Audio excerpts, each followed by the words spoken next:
말씀 보시겠습니다. 열왕기하 2장 7절부터 14절까지인데요. 교독합니다. 선지자의 제자 50명이 가서 멀리 서서 바라보매 그 두 사람이 요단 가에 서 있더니 엘리야가 겉옷을 가지고 말아 물을 치매 물이 이리저리 갈라지고 두 사람이 마른 땅 위로 건너더라. 건너매 엘리야가 엘리사에게 이르되 나를 내게서 데려감을 당하기 전에 내가 내게 어떻게 할지를 구하라. 엘리사가 이르되 당신의 성령이 하시는 역사가 갑절이나 내게 있게 하소서 하는지라. 이르되 내가 어려운 일을 구하는도다. 그러나 나를 너에게서 데려가시는 것을 네가 보면 그 일이 내게 이루어지려니와 그렇지 아니하면 이루어지지 아니하리라 하고. 두 사람이 길을 가며 말하더니 불수레와 불말들이 두 사람을 갈라놓고 엘리야가 회오리 바람으로 하늘로 올라가더라.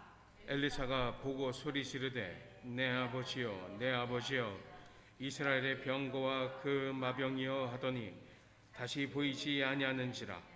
이에 엘리사가 자기의 옷을 잡아 둘로 찢고 엘리야의 몸에서 떨어진 겉옷을 주워 가지고 돌아와 요단 언덕에 서서 엘리야의 몸에서 떨어진 그의 겉옷을 가지고 물을 치며 이르되 엘리야의 하나님 여호와는 어디 계시니까 하고 또 물을 치매 물이 이리저리 갈라지고 엘리사가 건너니라.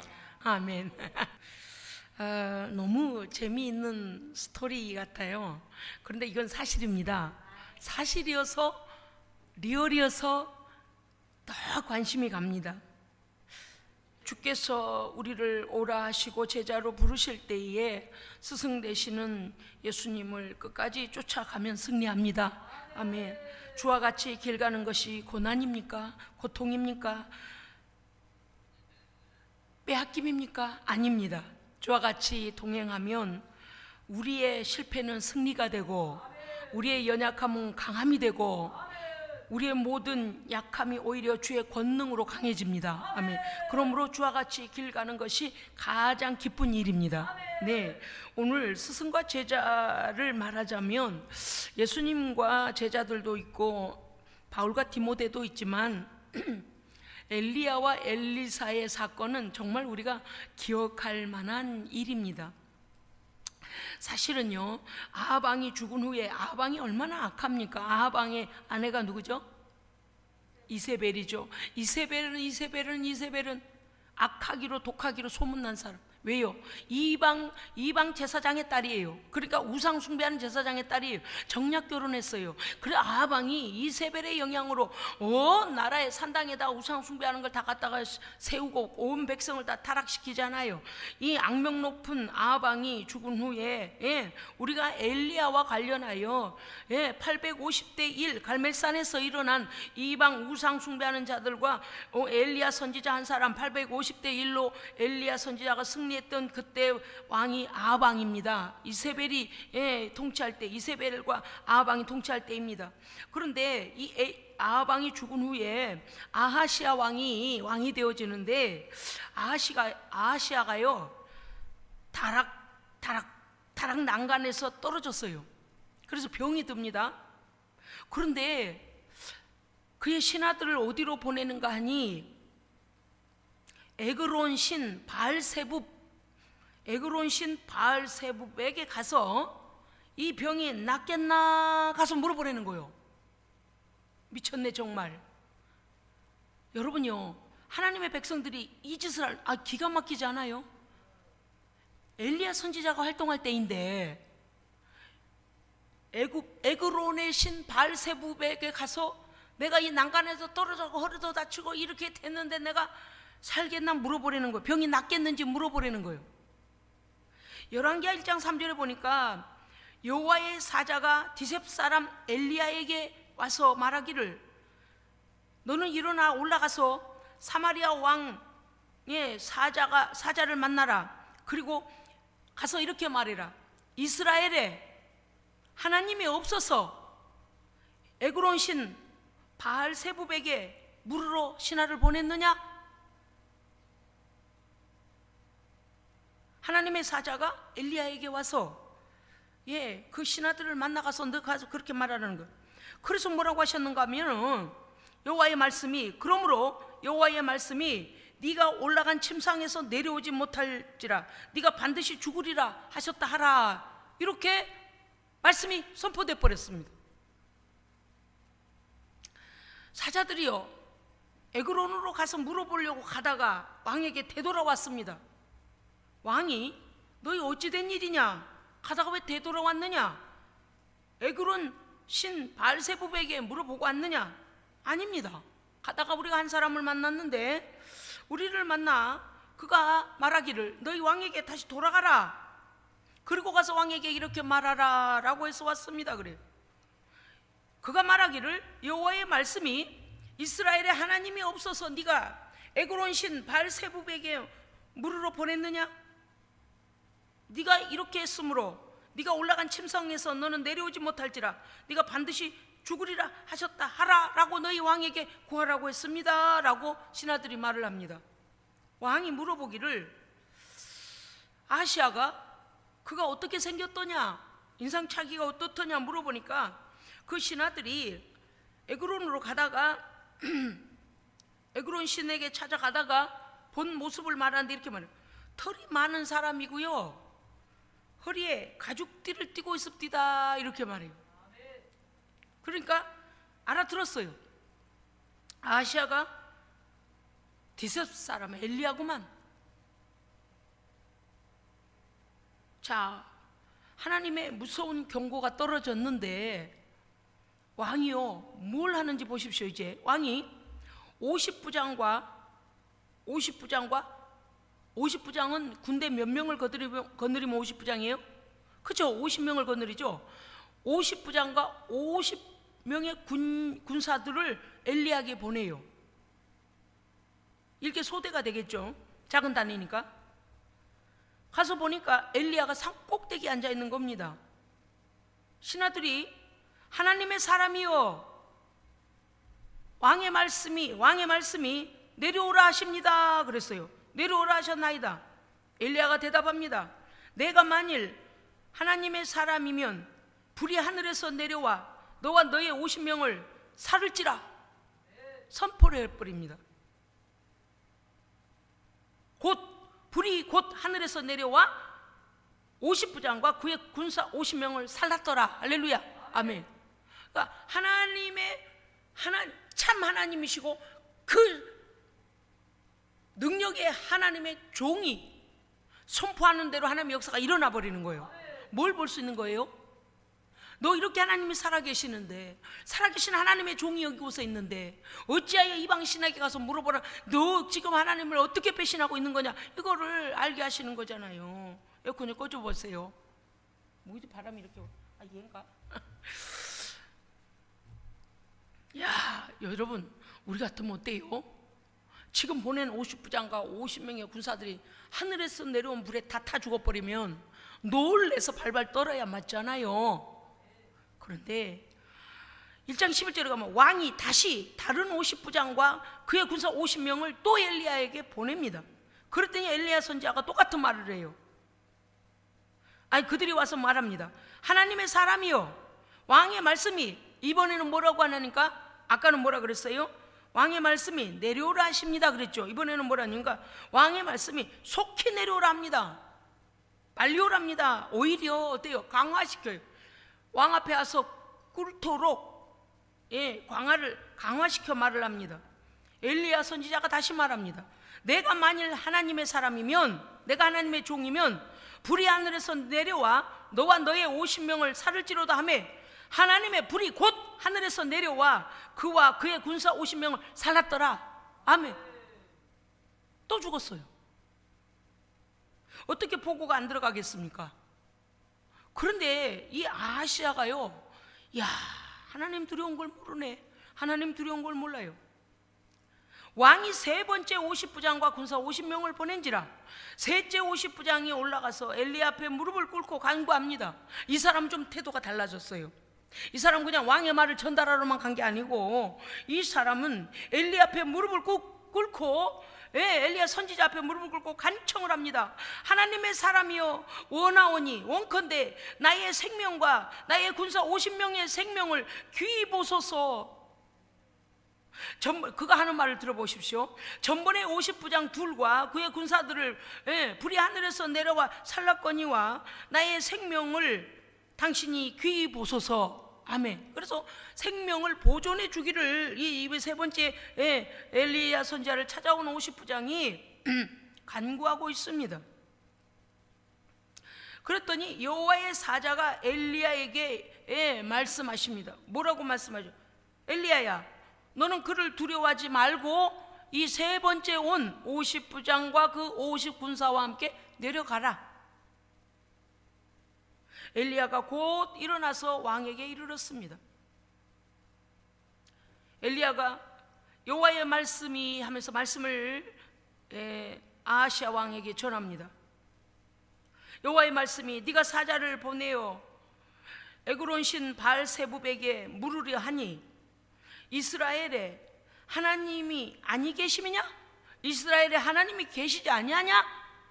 그러니까 엘리야 선지자를 통해서 아하시아 왕에게 직접 질문하는 거예요. 하나님이 계심을 알고 들었고 알지만 하나님을 믿지 않는 거예요. 우리는요, 하나님이 계심을 성경을 통해서 듣고 압니다. 설교를 통해서도 듣고 압니다. 그런데 문제는 뭐예요? 그렇죠.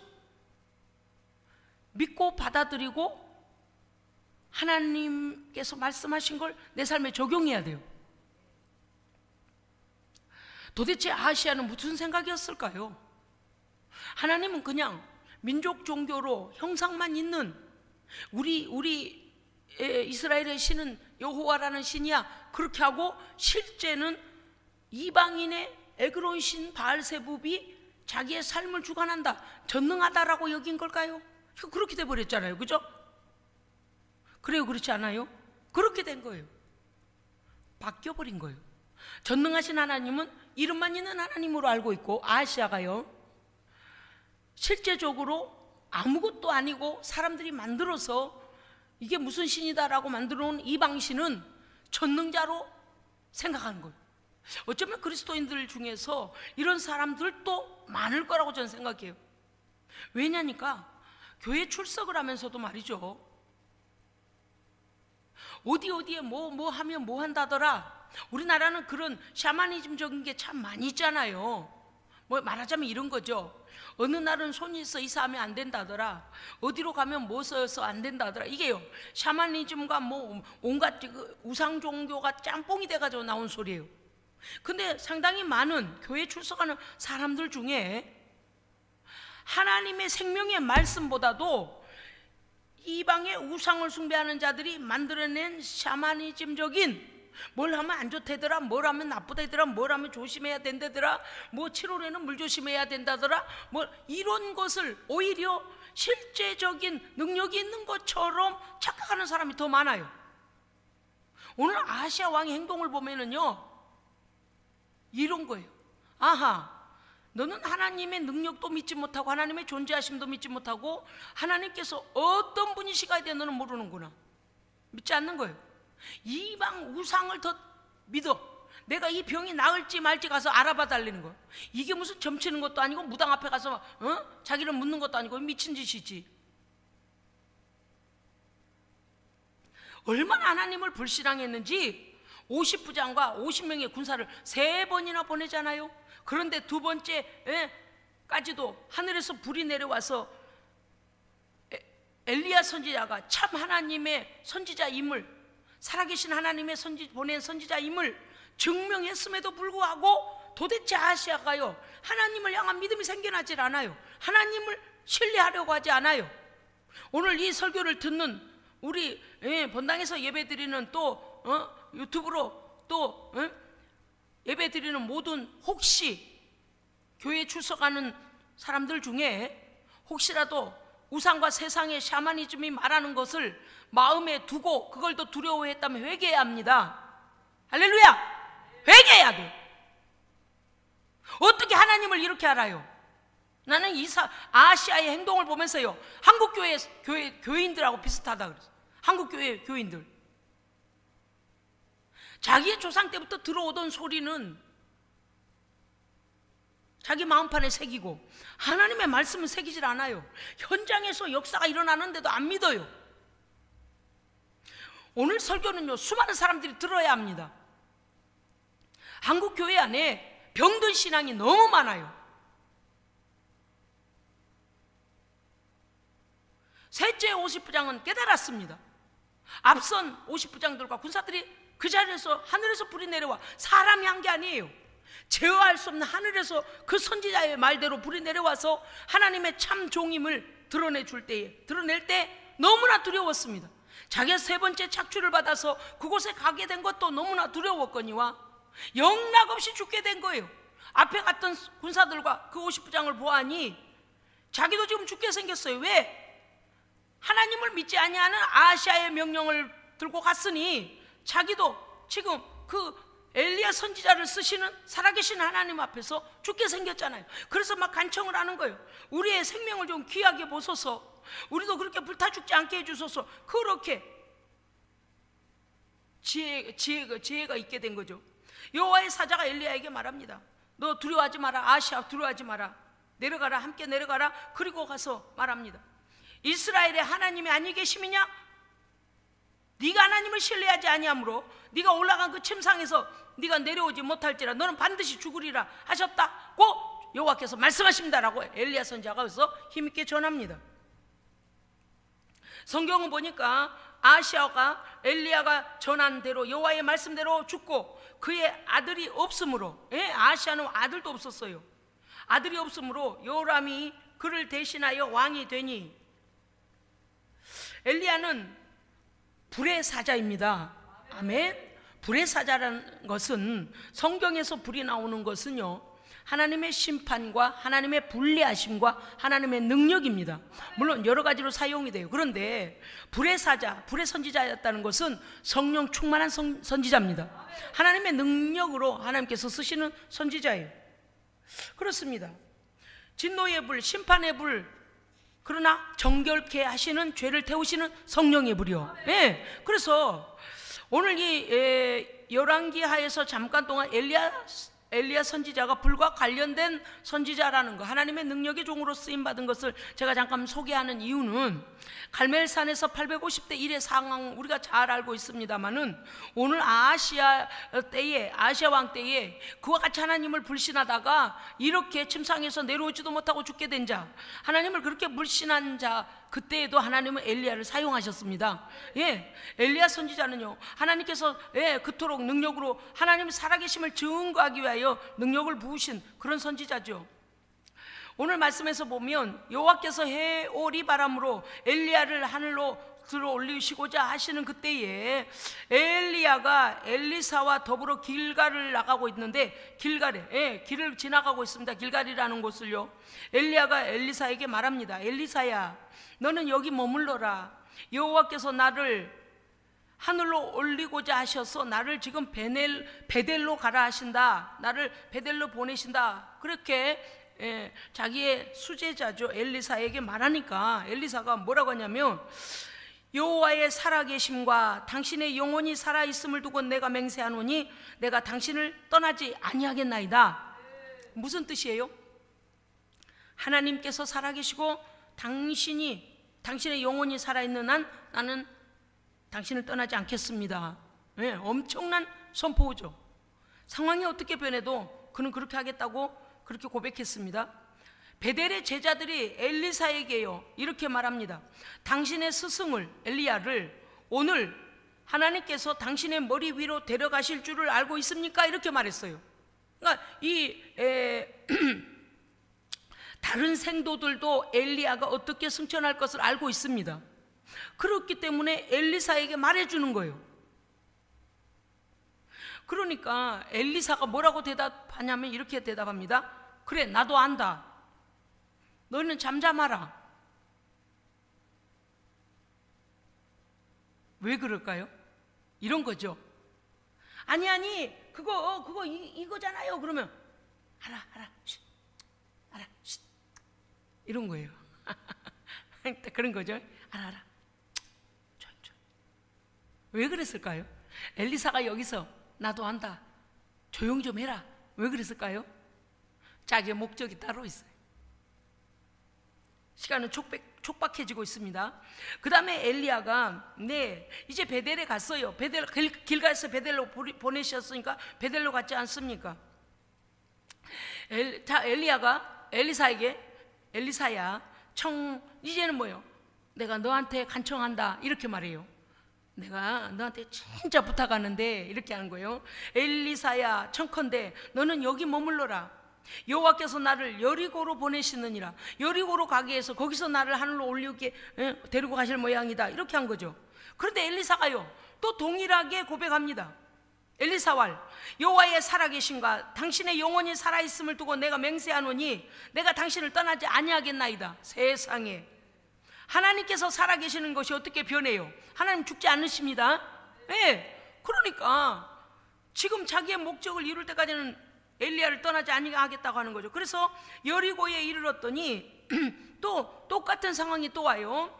여리고에 있던 제자 생도들이 말하기를, 당신의 하나님께서 당신의 스승을 당신의 머리 위로 올리실 줄을 아십니까? 이렇게 또 물어요. 엘리사가 뭐라 했게요? 또다시 나도 안다, 쉿, 이렇게 해요. 그거 너무 크게 말하지 마라. 지금 선생님이 가버리시면 나는 너 좀 모른 체 하고 있어라, 지금 그런 거예요. 다 알고 있지만. 이렇게 보면 엘리사가 굉장한 목적을 가지고 있는 것입니다. 여리고까지 갔지 않았겠습니까? 그런데 엘리야가 이제는 엘리사에게, 엘리사야, 내가 부탁하노니 너는 여기 머물러라. 어디요? 여리고에 머물리는 거예요. 머물러 있으라는 거예요. 여호와께서 나를 요단으로 보내시느니라. 엘리사가 계속 따라가니까 하나님께서 장소를 또 바꾸시네요. 길갈에서 베델로, 베델에서 여리고로, 여리고에서 요단까지요. 엘리사가 또 고백합니다. 여호와의 살아계심과 당신의 영혼이 살아있음을 두고 맹세하노니 내가 당신을 떠나지 아니하겠나이다. 당신이 살아있는 한 여호와께서 살아계실진데 나는 당신을 떠나지 않겠습니다. 오늘 여호와께서 당신을 하늘로 위로 데리고 올라가실 것을 이미 들었고 알았다 그랬어요. 그 생도들을 통해서 오늘 데리고 가신다 그러셨잖아요. 왜 그렇게 따라다녀요? 쉿, 나도 안다. 자, 이렇게 지금 계속 하는 거죠. 자, 7절에 보면 이렇게 되어 있습니다. 제자 50명이 6절 이하에 보면요, 내가 당신을 떠나지 아니하겠나이다 하니 이에 두 사람이 요단으로 가니라. 할렐루야. 요단까지 갔어요. 요단까지 엘리사가. 제자 50명이 멀리 서서 바라보며 그들이 말합니다. 엘리야가 겉옷을 말아가지고 물을 치니 물이 이리저리 갈라지면서 두 사람이 마른 땅처럼 건너가더라 그랬습니다. 여기에서 우리가 말씀을 깨달을 필요가 있습니다. 옷은 무엇을 상징합니까? 제가 지금은 오전 예배 때는 제가 목회 가운을 입었었죠. 옷은 뭘 상징할까요? 그렇죠. 최종적으로 입은 옷은 직업이나 직위나 신분이나 이런 것을 상징해요. 그죠? 의사는 의사 가운을 입고 군인은 군인 군복을 입고 그렇지 않습니까? 물론 요즘 목회자들은 뭐 그냥 이렇게 셔츠에다가 이렇게 입고 자유롭게 쓰는 그런 목회를 하는 교단이나 교회도 있어요. 그런데 여러분 기독교 방송에서 많이 보셨겠지만 그런 목회자들도 있지만 정통 교단은 거의 다가 목회 가운을 입고 설교를 하시거든요. 목회자들이. 왜냐하면 그게 하나님께 성별되어진 하나님의 종이라는 하나의 징표이기도 하고 표시이기도 해요. 그래서 구약의 제사장들은요 정말 세마포로 짜서요 철저히 제사장의 옷을 짜서 입히게 했거든요. 속옷부터 겉옷까지요. 그러니까 구별된 하나님의 일을 하는 사람이라는 것, 하나님의 제사를 맡은 자라는 것을 뜻하고요. 신약 시대에도 물론 마찬가지입니다. 그래서 엘리야가 자기가 입던 겉옷을 말아서 물을 쳤다는 것은 선지자 즉 선지자의 권위를 상징하는 겁니다. 그러니까 하나님께서 쓰시는 종으로서 그 엘리야가 입었던 옷이 선지자임을 말해주고 있다는 것이죠. 그래서 선지자의 옷으로 갈랐다는 것은 선지자의 권세로, 여호와의 권위로, 권세로 그 물을 갈른 것이죠. 할렐루야. 그랬더니 물이 이리저리 갈라질 뿐만 아니라 마른 땅처럼 요단강을 건넜다, 그렇게 되어 있습니다. 엘리사가요 엘리야를 하나님께서, 여호와께서 하늘로 데려가실 줄을 알았습니다. 그런데도 불구하고 제자들의 입을 다물게 하면서까지 그는 끝까지 스승 엘리야를 따라 동행하고 있습니다.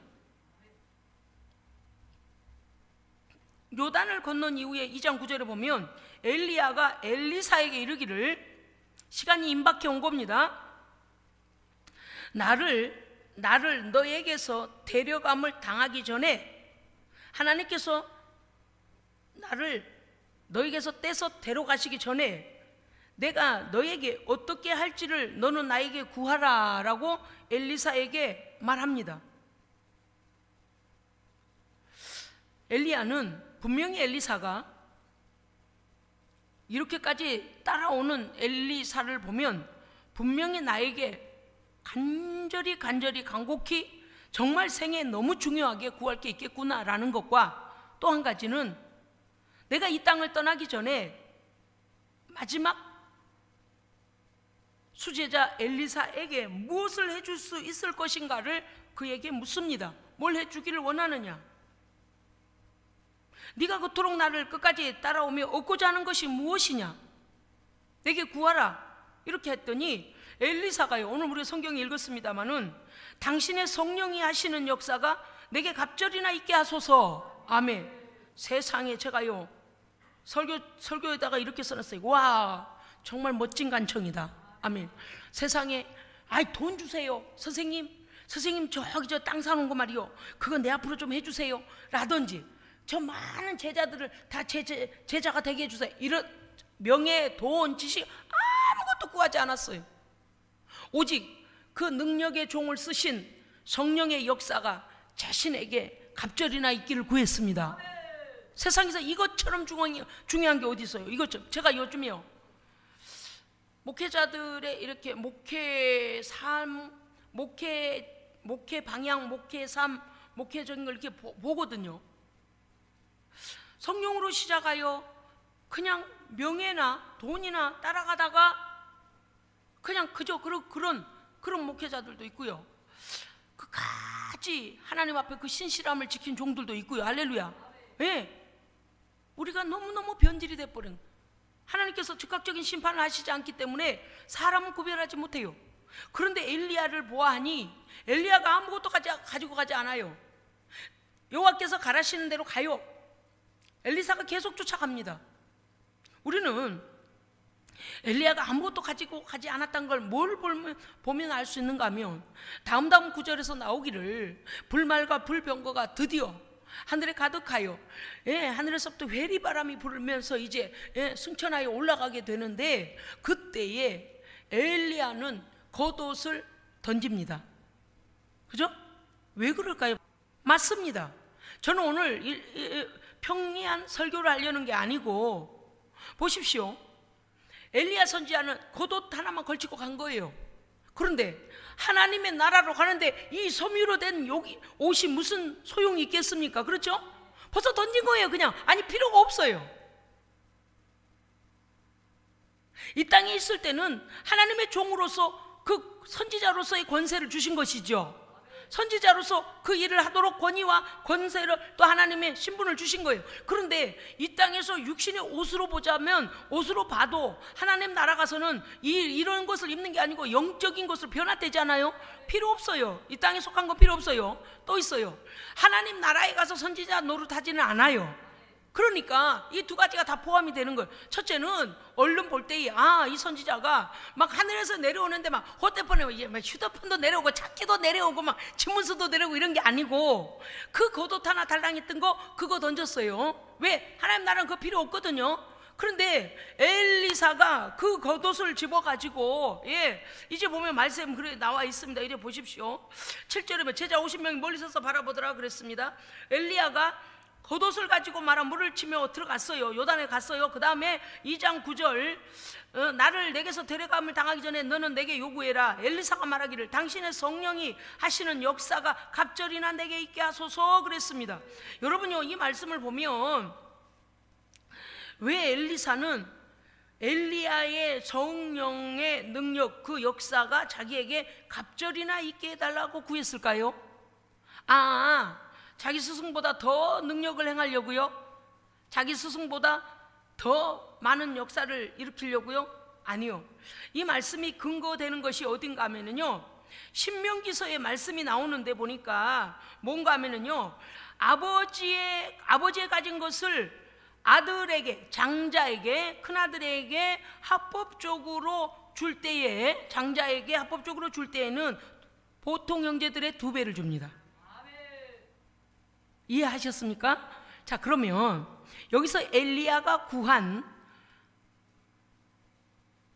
엘리사가 구한 엘리야 선지자를 사용하시는 하나님의 권능이, 성령의 역사하심이 내게 갑절이나 있기를 원합니다 라는 뜻이 무엇이겠습니까? 이 많은 선지생도들을 지도할 나를 엘리야 선지자의 그 뒤를 계승하게 하옵소서, 그거예요. 그러니까 능력을 주옵소서라고 구하는 것도 중요하지만, 액면 그대로만 바라봐도 그거 중요하지만, 더 중요한 것은 당신의 뒤를 이어 내가 또한 이 땅의 모든 선지자들의 수장으로서 선생님과 같은 그 역할을 내가 계승하게 하옵소서, 그런 뜻이에요. 그래서 장자에게는 2배를 주거든요. 그래서 그렇게 구한 것입니다. 장자에게 주어지는 합법적인 몫이 2배인데, 이러한 선지자 중에 선생된 자로서, 즉 나의 스승이신 엘리야 선지자께서 하나님께 쓰임받은 것과 같이 나도 그 자리를 계승하게 하옵소서. 그러니까 보십시오. 이제 생각이 나겠어요? 생각되십니까? 엘리야 뒤를 엘리사는 그래서 바짝 쫓은 거예요. 계속 쫓아간 거예요. 왜냐하면 그냥 평범하고 보통 생도들이, 지금 우리가 가면서 계속 베델에도 생도들이 있어, 여리고에도 생도들이 있었잖아요. 그 제자 교육을 받고 있는 그들이 뭐라 그래요? 오늘 선생님이 이제 우리 엘리야 스승님 올라가신다 했는데 알고 계세요? 자꾸 물어보잖아요. 그 생도들, 보편적인 선지자의 훈련을 받고 있는 생도들을 볼 때에 엘리사는 다르다는 거죠. 엘리야의 역할을 감당해야 되기 때문에. 할렐루야, 아멘. 여러분, 오늘 이 말씀은 우리에게 굉장히 중요합니다. 스승과 제자 사이에서요, 스승이 가진 그 권세와 권위가 하나님께로부터 옴을 알고 그를 사용하시는 성령님의 갑절의 은혜가 그에게 있기를 원합니다. 왜냐하면 그 땅에 너무나 많은 거짓된 선지자들이, 거짓된 자들이 너무 많기 때문에 그 악과 싸우기 위하여 엘리사는 엘리야의 일을 감당해야 되는 것입니다. 네, 그렇습니다. 오늘 보니까 엘리야가 줄 수 있는 것이 아니기 때문에 엘리야는 10절에서 뭐라고 말했느냐면, 네가 참으로 어려운 일을 나에게 구하는도다. 그렇습니다. 맞습니다. 왜 그럴까요? 성령의 역사하심은 하나님의 주권하에 있습니다. 그런데 징표가 있어요. 징표가. 엘리야가 뭐라고 했는가 하면, 나를 너에게서 데려가시는 것을 네가 보게 되거든 그 일이 너에게 이루어지리라. 아멘. 이거는요, 이 땅에서 하나님 앞에 먼저 선지자의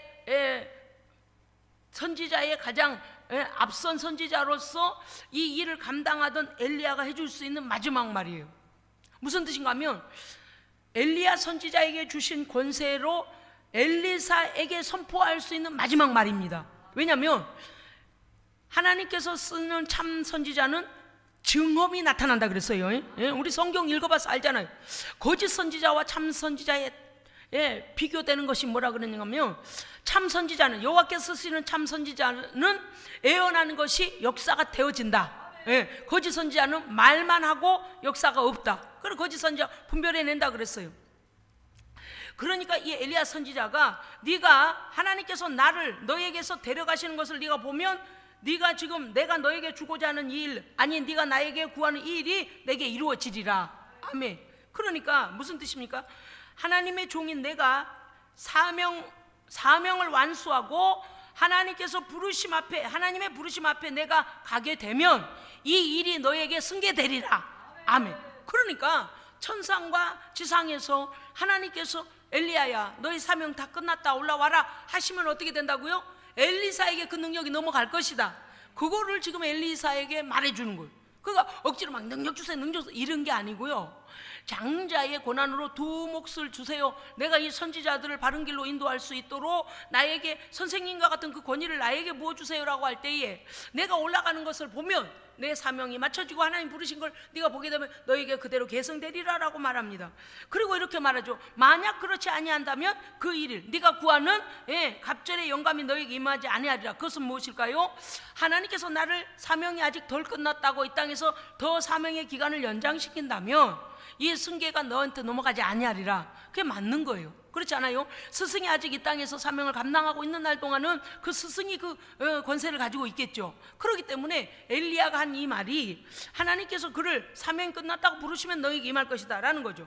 2장 11절에 보면 두 사람이 갈 때에 두 사람이 가면 말할 때에 하늘에서 불수레와 불말들이 두 사람을 갈라놓더라. 이거 뭐예요? 지상에 있는 사람을 끌어올리더라는 것이죠. 두 사람을 갈라놓고 하나님의 영광과 하늘 군대의 능력이 임함을 보여주고 있습니다. 엘리야가 회오리 바람으로 하늘로 올라가더라. 할렐루야, 아멘. 제가 여기까지 설교하려고 본문을 채택했겠습니까? 아닙니다. 저는요 그 다음 구절을 보다가 너무너무 눈물이 나는 게, 제가 성경을 처음 읽을 때도 이 부분만 읽으면 그렇게 눈물이 나왔어요. 왜냐하면 여러분 지금 12절 좀 읽어주세요. 12절이요. 시작.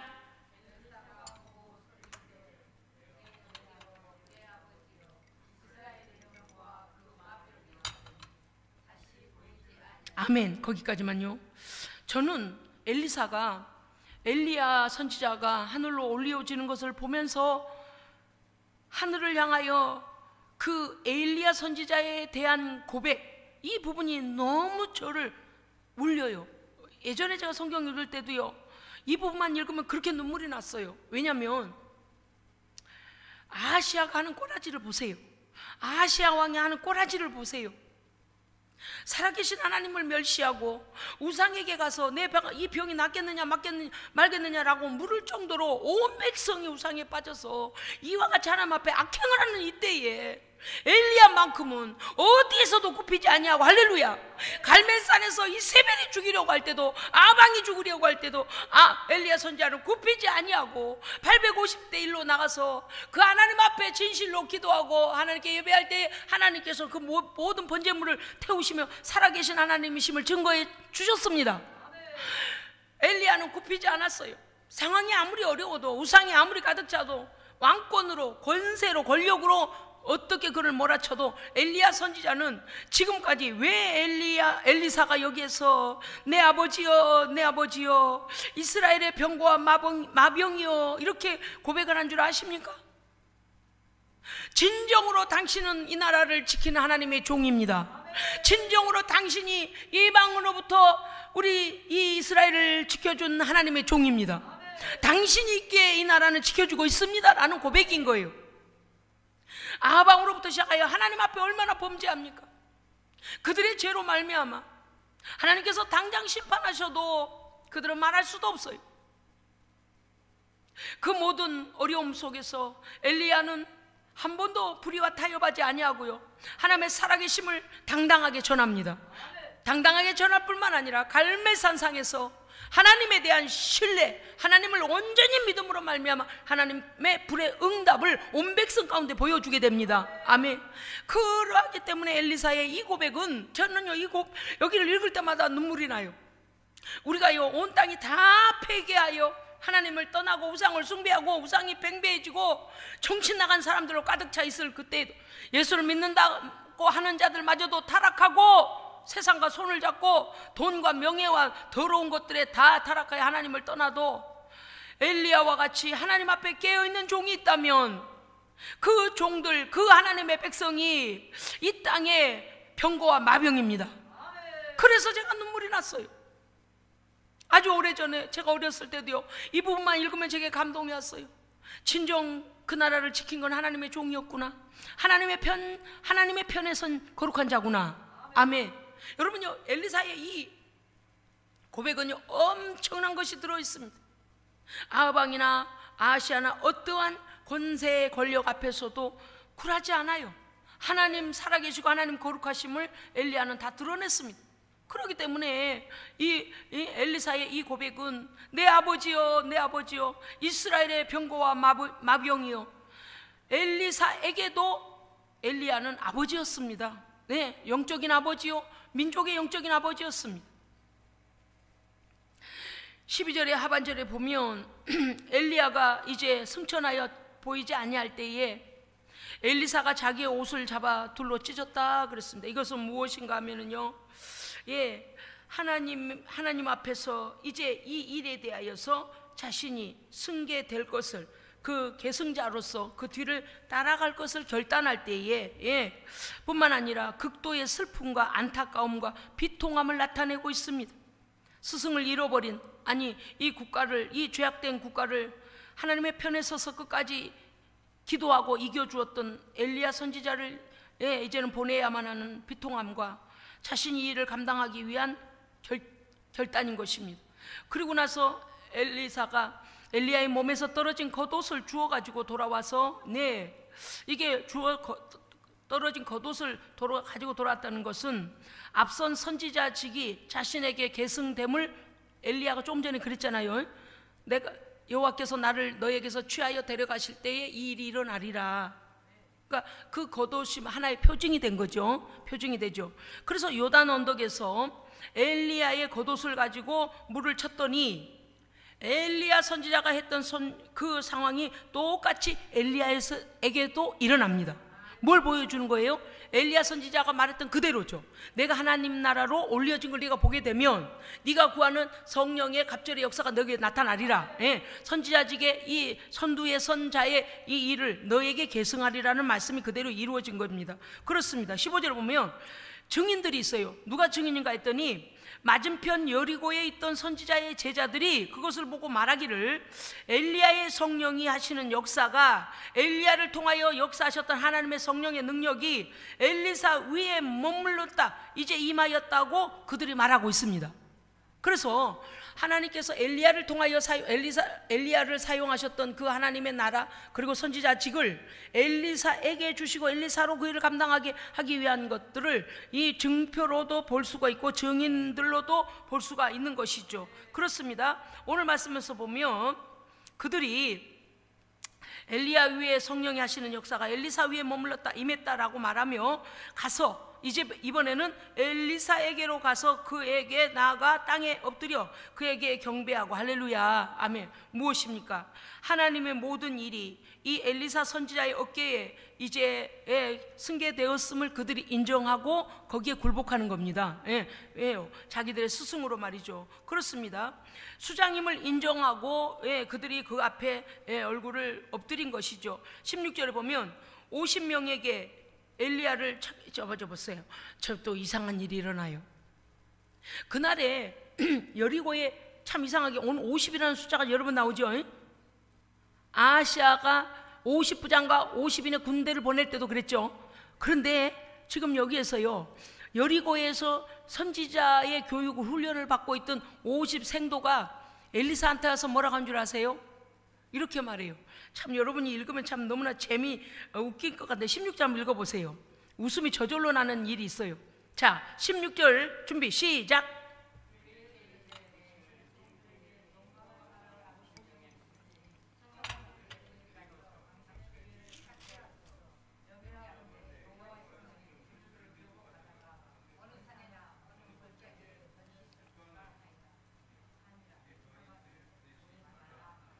어떻습니까요? 뭐를 더듬거리고 읽으면은 스토리가 생각이 안 나요. 쉽게 말하면 이런 거예요. 아니 아까 보니까 회리바람이 막 내려와가지고 막 토네이도 같이 바람이 펑펑펑 돌면서 와 그렇게 휩쓸려 올라가던데 그 하나님의 성령이 무슨 뜻인가 이런 거 아시겠어요? 사람이 붙잡아다가 올려다가 이렇게 딱 갖다 놓으면 되는데 그게 아니고 어디에도 이 엘리야가 어디 누구에게 이렇게 손을 잡고 올라간 게 아니라 그냥 바람을 따라 휙휙휙 올라갔단 말이에요. 그러니까 그 제자 50명이 뭐라고 하냐면 하나님의 성령이 바람으로 끌고 가다가 놓쳐버렸을까봐 응? 왜 위에서 이렇게 뭘 잡아가지고 올려주면은 놓치질 않는데 아무것도 잡은 게 없는 거예요. 바람에 따라서 올라갔던 거예요. 제가요 이 구절을 읽으면서 그랬어요. 야, 상상으로 상상하니 상상이 되네. 뭔지 아시겠죠? 바람 따라 밀려갔으니 성령님이 어디다가 딱 부딪혀가지고 그냥 밑에다 쑥 빠뜨릴 수도 있다, 그런 뜻이 아니에요. 어? 그러니까 성령의 그 바람, 회오리 바람에 성령의 권능을 못 믿는 거예요. 누가 갖다가 짱대에다 묶어다가 끌어올린다거나, 이렇게 뭐요 낚시질 할 때 그 들것이라 그런가 뭐 이따가 훅 떠가지고 가지고 올라가면 걱정을 덜 할 텐데, 바람이 그냥 호련히 바람이 불어가지고 휙휙휙휙휙 올라가니 이들이 생각할 때 가다가 어디 떠트리면 어떡하지? 저 바람이 하늘까지 저 끌고 갈 수 있을까? 이런 걱정을 했다는 거예요. 자, 저는요, 야, 이게 그냥 보너스다. 정말 우리가 성경을 읽다가 웃음이 저절로 나오는, 제가 읽을 테니 보세요. 그에게 이르되 당신의 종들에게 용감한 사람은 우리가 50명 준비되어 있습니다. 강구합니다. 그들이 가서 당신의 주인 엘리야 선지자를 찾게 하소서. 우리는 염려하고 있습니다. 왜냐하면 여호와의 성령이 그를 들고 가다가 제가 이 부분에서 너무 웃긴 거예요. 성령의 바람이 엘리야를 갖다가 끌고 올라가다가 그를 들고 가다가 어느 산 어느 골짜기에 던지셨을까? 떨어뜨렸을까봐, 그 말이에요. 빠뜨렸을까봐 겁이 납니다. 그러니까 우리로 하여금 가서 어디 떨어졌는지가 찾게 하소서. 앞에서 그들이 뭐라 그랬어요? 오늘 하나님께서 당신의 선생을 데리고 하늘로 데리고 올라간다는 거 알고 있습니까? 이렇게 질문했잖아요. 그들의 입으로 그래놓고서리 바람이 불어서 올라가니까 그 바람을, 성령님을 못 믿겠는 거예요. 그래서 이렇게 저는 이 말을 보면서 그랬어요. 하나님께서 우리를 한번 웃겨주시려고 그런 것 같다, 그런 생각이 들었어요. 여호와의 성령이 그를 들고 가다가 어느 산 어느 골짜기에 던지셨을까 우리가 생각해보니, 그런 생각이 들으니 엘리사가 어디 있는지 우리가 그 엘리야를 찾으러 가게 하소서 그래요. 그러니까 엘리사 선지자가 하는 말이 보내지 마라, 그 50명 보내지 마라 분명히 말해요. 그러니까 17절에 보면요, 무리가 그로 부끄러워하도록 강청, 그러니까 막 민망해지도록 너무나 간절히 아니요, 엘리야 선생님 찾아야죠. 아니요, 아까 바람 불어가는데 시원찮아요. 아무것도 매달려가지 않고 바람이 불다가 어디로 빠져나간지 어떻게 알아요? 하도 강청을 하니까 민망하도록 강청을 하며 17절 보내라. 그래, 그럼 보내봐라. 50명 보내봐라. 그래서 보냈어요. 하루 이틀 사흘 동안을요 그냥 개미 찾듯이 그냥 다 찾아. 없어요. 18절 보십시오. 엘리사가 여리고에 머무는 중에 무리가 그에게 사흘 동안 찾다 돌아온 거예요. 엘리사가 그들에게 이르되 내가 가지 말라고 너희에게 이르지 아니하였느냐 하였더라. 할렐루야, 아멘. 여러분요, 지금 우리가 알아야 될 말씀이 무엇인가 하면, 하나님께서 하시고자 하시는 일을 우리는 믿어야 됩니다. 우리가 보아하니 그 바람이 시원찮아, 내가 끌고 가다가 그냥 그 바람이 막 아무데나 막 가다가 그냥 어디다 빠뜨리고 가버리면 어떡해. 우리의 생각은 그래요. 근데 하나님은 완전하십니다. 하나님 완전하세요. 자, 우리는 위대한 스승을 향한 제자 엘리사의 하나님께 대한 무한 신뢰, 하나님께서 하시겠다고 하는 일에 대한 무한 신뢰.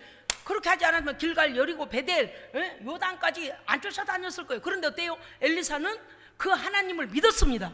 무한 신뢰하는 거, 그대로 될 줄로 믿고 끝까지 쫓아가는 거예요. 왜? 수선지자, 수제자로서, 엘리야의 수제자로서 이 일을 감당하기 위하여서 끝까지 쫓아가잖아요. 그것뿐만이 아니잖아요. 그가 끝까지 엘리야를 따른 결과 마침내 선지자의 대표로 엘리야의 하는 모든 선지자적 직위를 계승했고, 가장 중요한 하나님의 성령의 임재와 그 능력을 받아 하나님의 일을 계속하는 자로 세워지게 됩니다. 아멘. 우리는 어떻게 해야 됩니까? 깨어 성령의 일하심과 성령께서 쓰시는 사람을 분별할 수 있어야 됩니다. 아멘. 성령을 간절히 사모하고 성령께서 나를 하나님의 선한 통로로 써주시기를 우리는 기도해야 됩니다. 뿐만 아닙니다. 끝까지 성령께서 인도하심을 따라 끝까지 가야 합니다. 가다가 아이고 내가 가봤는데 별거 없더라, 아이고 가봤더니 별 역사도 없더라, 아이고 뭐 다 똑같더라, 이러면 안 돼요. 그러면 여기에 뒤쳐져가지고 그 50 생도들이 뭐라 그랬어요? 암만 해도 저 바람이 끌고 가다 엘리야를 어디다 떨어뜨렸을 거요 라고 하는 그런 불신앙이 나오는 그룹밖에 안 돼요. 그죠? 끝까지 가서 요단을 같이 건너가서 그 겉옷을 던져둔 것까지 받아야 돼요. 그리고 그 겉옷을 들고 와서 여전히 물을 치면 어때요? 엘리야의 역사가 엘리사에게도 나타나죠. 그 역사까지 이루어 드릴 수 있어야 됩니다. 그러니까 성령으로 기도하다가 포기해도 안 돼요. 좀 또 봅시다요. 가장 귀한 하나님의 도구로 우리를 사용해 주시기를 기도하고 간구하고 또 간구해야 됩니다. 예, 오늘 엘리사가요 승리하는 장면 보세요. 절대 포기하지 않아요. 가는 곳마다 뭐라 그랬어요? 야 엘리사야, 내가 부탁하니 여기서 그만 따라와라. 하나님께서 또 다른 데로 가라 하시잖냐. 근데 엘리사가요 얼마나 각오를 했는지요. 하나님의 여호와의 살아계신가 당신의 영혼이 살아있음을 두고 내가 맹세하노니 내가 당신을 떠나지 아니하겠나이다. 뭐예요? 이 거짓된 세상 속에서 하나님의 진실한 종으로서 하나님의 이 성령의 일을 감당하기 위하여 그 역사, 갑절의 역사가 필요합니다. 예, 그 수장직이 필요합니다. 예, 그런 거예요. 그렇습니다. 그래서 우리는 간구하고 또 간구해야 돼요. 그 다음에 영적인 아름다운 것을 우리는 간구하고 사모해야 됩니다. 예, 세상 사람들은요 항상 뭘 구하냐, 무엇을 먹을까 입을까, 무엇을 얻을까, 뭐 어떻게 명예롭게 될까, 어떻게 권세 있게 될까, 어떻게 내 명예를 올릴까. 그것이 사람들의 그냥 건강, 돈, 지위, 명예, 편안함, 부, 이런 거 다 세상 사람이 구하는 거거든요. 그런데 오늘 엘리야 선지자가 마지막 육신의 겉옷 한 장마저도 땅에 던져버리고 그냥 하나님 앞에 나감을 보고 할렐루야. 우리가요 세상의 것 때문에 이 영적인 것을 놓치면 안 됩니다. 그런 거예요. 그래서 우리가 하나님 앞에 가장 아름다운 영적인 것을 세상 것과는 비교할 수 없는 것을 사모하고 욕심내야 됩니다. 제가 오늘 하고자 하는 설교는 그거예요. 영적인 것을 사모, 마음으로 아이고 기도해야 되는디, 주일성 써야 되는디, 11조해야 되는디, 이건 아니에요. 되는디가 아니고 어떻게 해야 돼요? 욕심내야 돼요. 욕심내면 어떻게 돼요? 그렇게 사는 거예요. 예, 그렇게 사는 거예요. 스승을 끝까지 쫓아가는 엘리사처럼요 오늘 하나님의 신령한 은혜를 우리는 끝까지 쫓아가야 됩니다. 여러분 기도하다가 내가 영적으로 막히면 안 됩니다. 막히면 안 돼요. 계속 뚫어져 있어야 돼. 할렐루야. 하나님과 소통해야 돼요. 그렇습니다. 우리가 하나님의 은혜 받은 은혜의 자리를 끝까지 지키고 유지하고 더 발전해야 됩니다. 그럼요. 그 다음에 가장 중요한 것을 구하는 사람이 돼야 된다. 성령 충만과 성령의 권능과 성령의 인도하심과 영적 분별력과 성령의 열매 맺는 것과 성령의 인격과 품성을 달라고 간구해야 됩니다. 아멘. 그래서 우리는 날마다 더 예수 닮는 자가 돼야 돼요. 할렐루야. 예수님의 인격이 우리 속에서 나와야 되고요. 할렐루야. 아멘. 예, 그렇습니다. 왜 그러냐면 엘리사가 엘리야의 삶을 엘리야 때처럼 엘리사가 그렇게 능력 있게 쓰임을 받거든요. 그렇습니다. 뿐만 아닙니다. 영적 지도자의 권위를 인정하고 공경해야 됩니다. 엘리야와 엘리사도 우리 성경에 뭐라고 되어 있습니까? 엘리야, 우리와 성정이 같은 사람이라 그랬어요. 희노애락도 같이 느끼고 그런 사람이다. 그런데 그가 하나님 앞에 믿음으로 기도하니 손바닥만한 구름이 떠올라서 가뭄이 해소되잖아요. 그건 왜 그래요? 하나님을 엘리야가 완전 신뢰, 무한 신뢰, 그거 하려고 그랬어요. 완전 신뢰, 무한 신뢰. 하나님께서 모든 걸 간섭하고 계심을 믿으십시오. 네. 그 다음에 성령께서 주신 것들, 성령께서 어떠한 하나님의 영적인 지도자에게 주신 것들을 우리가 멸시하거나 터부시하거나 해서는 안 돼요. 우리도 사모하고 하나님께 구해야 됩니다. 그래서 하나님의 거룩한 나라를 성령 안에서 함께 이루어 나가도록, 할렐루야. 그래서 엘리야와 엘리사가 하나님 나라를 위하여 같이 달려간 것처럼 우리도 하나님의 거룩한 팀워크를 이루고 달려가야 됩니다. 아멘. 그렇습니다. 마지막까지 강하고 담대한 믿음으로 승리하기 위해서 우리는 성령 충만해야 됩니다. 성령 충만하기 위해서는 기도로 하나님 앞에 나아갈 뿐만 아니라 말씀을 순종해야 합니다. 그것뿐만이 아닙니다. 엘리사의 권위가 엘리야의 권위가 엘리사에게 계승된 증표들이 있습니다. 어떤 증표냐? 엘리야가 회오리 바람 중에 하늘로 승천하는 것을 보게 되면 그 능력이 너에게 임할 것이다 할 때 그가 봤습니까? 못 봤습니까? 봤습니다. 그것이 증표입니다. 엘리야의 일이 엘리사에게 계승되는 증표예요. 그 다음에는 뭔가 하면 엘리야의 겉옷을 엘리사가 취하게 됩니다. 왜요? 요단까지 건너간 거예요. 요단까지 건너간 사람은 선지자 중에 엘리사밖에 없어요. 그러니까 이 세상에서 보면 요단을 건넜다는 것은 죽음 앞에까지 간 거거든요. 죽음에 이른 거거든요. 그러니까 엘리사가 죽을 각오를 하고 가는 거예요. 그 일을 감당하기 위하여. 할렐루야. 그랬더니 결국 겉옷이 내려왔고, 그 다음에 세 번째 증표는 뭐냐? 엘리야의 겉옷으로 물을 치니 엘리야 때와 똑같이 엘리사 때도 그 능력이 나타나더라. 성령께서 엘리사도 사용하시더라. 아멘. 그 다음에 증거가 뭐냐면 제자 생도들이 보고, 와, 엘리야의 능력이 엘리사에게 임했다. 예, 그들이 보고 인정하더라. 또 증표가 있습니다. 갑절의 영감을 구하는 그 엘리사가 엘리야의 선지자의 그 위치에서 그 거룩함을 나타내기 위하여 장자의 분깃을 요구할 때에 엘리야의 일이 엘리사에게 승계됐습니다. 또 있습니다. 엘리사의 시체를 찾겠다고 나간 50명이 어찌나 간청을 했는지 엘리사가 뭐랬어요? 가지 마라. 없다, 하늘나라로 승천하셨다. 그런데도 안 믿는 거예요. 아니, 뭔 말씀이세요? 바람에 훅 날아가다가 어디로 확 다 던져버렸는지. 오늘 나 말씀이 너무 신기하잖아요. 성령이 그를 들고 가다가 산에나 골짜기에 던지셨을까? 이게 믿음이 그냥 거긴 거예요. 엘리사는요 믿잖아요. 그죠? 왜? 승계됐으니까요. 겉옷 내려왔죠. 물 갈랐죠. 승계됐잖아요. 능력이 임했어요. 근데 제자들은 어때요? 당사자가 아니니까 모르는 거예요. 그래서 엘리야 시체를 찾으러 가겠다는 거예요. 예?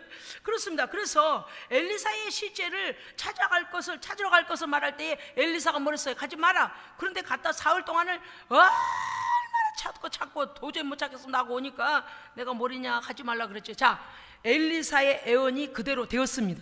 그래서 하나님께서 우리를 쓰시는가 쓰시지 아니하는가, 하나님의 능력이 임했는가 임하지 아니하는가는 우리가 하나님께서 우리에게 주신 증표로 알 수 있습니다. 오늘도 내가 하나님 앞에 기도하면 하나님께서 우리의 기도를 들으시고, 오늘 저희가 어제 거 간증했었잖아요. 세상에 일이 막 이렇게 저렇게 얽히고 설켜 정신이 하나도 없어서 내려오면서 하나님 어떻게 하면 좋습니까? 저는 기도할 수밖에 없는데요 라고 기도하는 중에 이쪽도 저쪽도 그날에 다 해결됐습니다. 할렐루야. 그러니까 우리가요, 하나님이 쓰시는 사람은요 응답이 빨라요. 하나님이 쓰시는 사람은요 애언이 임해요. 아멘. 우리가 말하면 영감이에요. 네? 목사는 아이고 준비됐습니다. 이제 천국 가실 준비가 됐습니다. 성령께서 하게 하시니까 제가 선포하죠. 이건 사람들이 아시죠? 명절 같이 지낼 것입니다. 성령이 하시는 일이에요. 성도들은 뭘로 알아요? 영감이 와요. 느낌이 오고, 그럴 믿음이 오고, 할렐루야, 마음에 평안이 오고, 말씀을 읽을 때 말씀이 어때요? 내 마음에 딱 치면서 들어와요. 이 말씀 보니까 말씀에 응하려고 이 말씀이 들어오네. 그래서 말씀과 성령의 감동과 상황을 통해서 하나님은 뭘 주세요? 애시적이고 애언을 주십니다. 그거를 하나님 안에서 민감하게 깨어있는 성도에게는 소통이 일어나요. 엘리사가 가지 마라, 이미 하나님께서 데리고 올라가셨다, 이미 함께 올라간 거다 라고 말한 걸 생도들은 믿지 못하지만 이미 엘리사는 믿지 않습니까? 사랑하는 성도 여러분이요, 우리가 믿음의 계승자, 할렐루야, 예수 그리스도로 말미암는 11사도, 그리고 마띠아를 나중에 뽑았죠. 11사도를 통하여서 온 땅을 정복하시는 성령 하나님의 복음 전파가 우리를 통하여 계승되어지고, 계승으로 끝나는 게 아니라 우리를 통하여 하나님의 능력이 나타나고, 우리를 통하여 하나님의 도구로 사용하시고, 아버지의 거룩함이 이 땅 가운데 드러나기를 주의 이름으로 축복합니다. 아멘. 기도하겠습니다. 하나님 아버지 감사드립니다. 성령의 시대입니다. 우리에게 성령 충만함 주셔서 아버지께서 우리를 능력으로 사용하시고, 아버지께서 영적인 것들을 분별하게 하시고, 오직 하나님의 편에 서서 하나님의 거룩한 도구로 쓰임받는, 하나님의 의의 도구로 쓰임받는 우리 모두 되게 하여 주시옵소서. 우리 구주 예수 그리스도 이름으로 기도합니다. 아멘.